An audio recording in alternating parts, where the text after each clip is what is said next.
So you've probably heard a lot of people say time is a scarce resource, time is valuable, you should value your time, and I've heard a lot of people say it, but I never quite comprehended what that meant, or I never quite understood like how important time really was.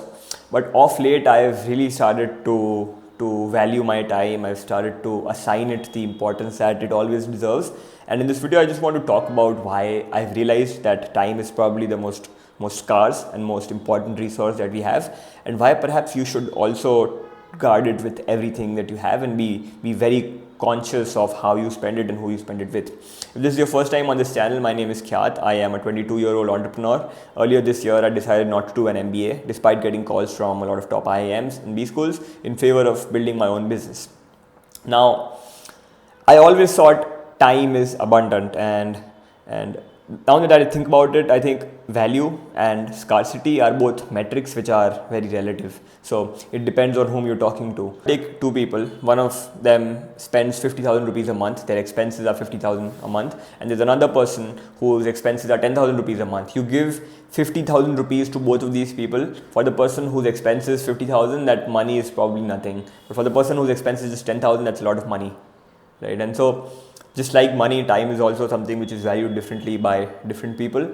But there's one like immense distinction between money and time is money is easily recognizable, right? You know when you're spending it, and you know when you're probably not spending it the right way. But time is elusive in that aspect. Like if you're spending it, you won't even realize, and it's gone like that. So now that you know that the value of time is also relative, I want to share something that I've noticed for myself over the many few months. So there's two major decisions that we make with our time. First one is what we spend it on, the things that we spend our time on. Now these are all abstract activities that we're doing in life, and we allocate our time to different things during the course of the day, during the course of the month and the year. And then the second big decision is who we spend our time with, is the company that we keep. Both of these, I've realized, in large part determine the quality of outcomes and the quality of my life at large, and they have a huge bearing on how my life turns out. And I've seen that play out over the past 12 months, and because of some of the events that happened, I've started to become extremely selective of how I'm making, and very conscious of how I make these two decisions. Now, the first thing is what you spend your time on, right? Now, what I've generally observed, I've done a lot of things in the past year. I've experimented a lot. I've made a lot of mistakes. There have been a few great outcomes that I've seen over the past 12 months, and there have been a few poor, bad outcomes that I've seen. I've lost money, I've lost clients, things that I didn't want to happen have happened. And the key differentiator looking back in these two outcomes was the great outcomes 9 times out of 10 were a result of time spent doing the right things, right? And whether things right or not, I think a lot of it you can only tell in hindsight, because you can only connect the dots looking backwards, not looking forwards. But now that I think about it, 90%, even 95% of the good things that happened were a result of time spent doing the right things.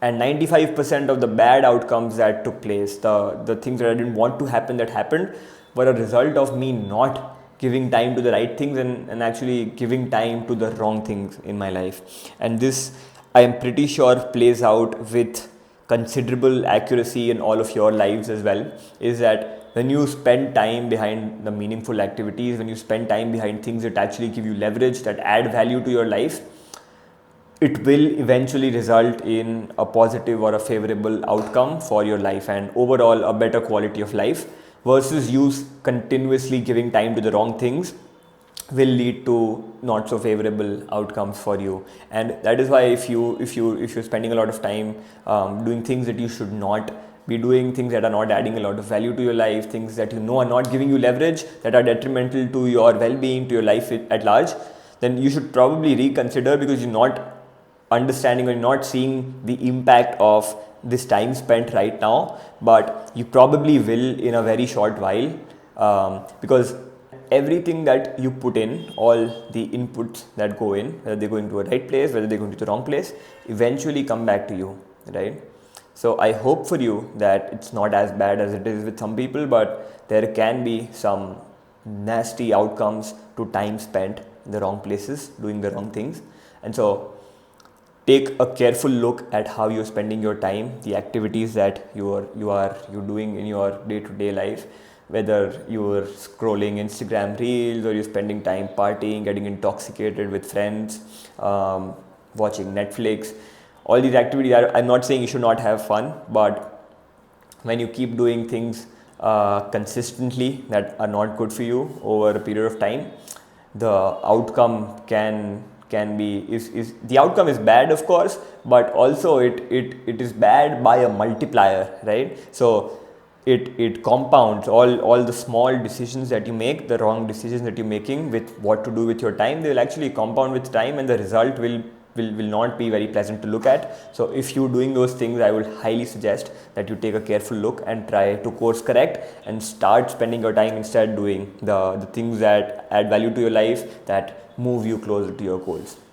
The second question is of equal importance, if not more, is whom you're spending your time with. Now again, I've spoken about this in a previous video, but the friends that you have are extremely important, right? I've seen this, I've seen how detrimental bad friendships are for people. I've seen what sort of negative effects, what sort of ill effects they've had on people's lives. And I have become very conscious about whom I'm spending my time with. The litmus test that I'm using for friendships is, are both people's lives becoming better off because of the existence of the friendship? And that is how I view my friendship, and I suggest you view yours as well. Take a close look at the friendship you have and whether it is adding value to both of your lives and whether it is helping both of you move towards the goals that you want for yourself. If the answer is no, then maybe you should reconsider the kind of people that you're spending time with, because if not now, later down the line, it will impact the quality of your life, it will impact the quality of your outcomes, it will impact the likelihood of you achieving your goals.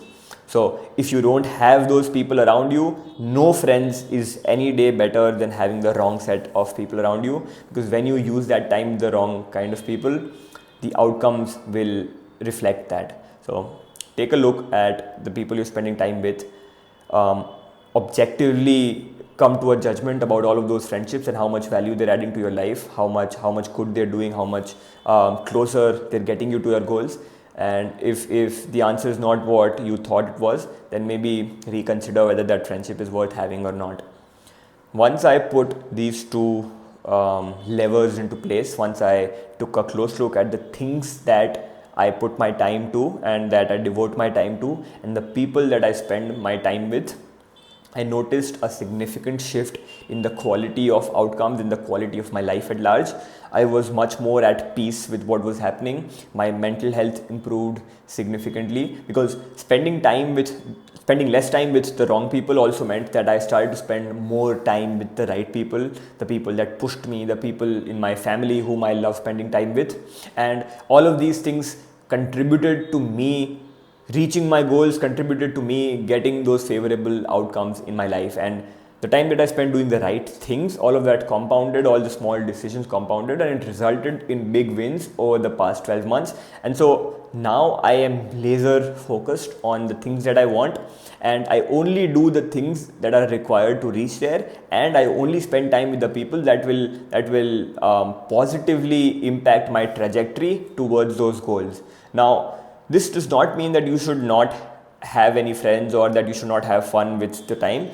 I take time off to relax. I spend my time reading books. I spend my time hanging out with my close friends. I spend my time watching movies. So obviously you need all these outlets in your life that help you relax. You need people in your life who help you relax. But if you are overdoing any of it, that will end up being detrimental. So be conscious about how you spend your time, be conscious about what you're spending it on, whom you're spending it with. This has been a big learning for me over the past 12 months.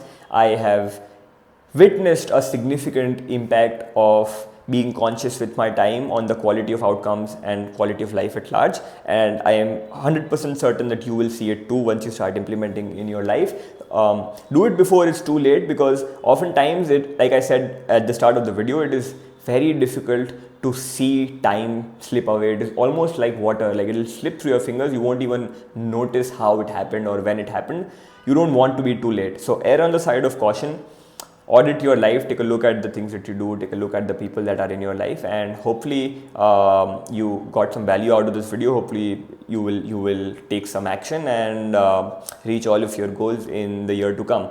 Thanks for watching. If you enjoyed the content, consider subscribing to the channel, leaving a comment, leaving a like. I look forward to seeing you again on this channel very soon. Thank you.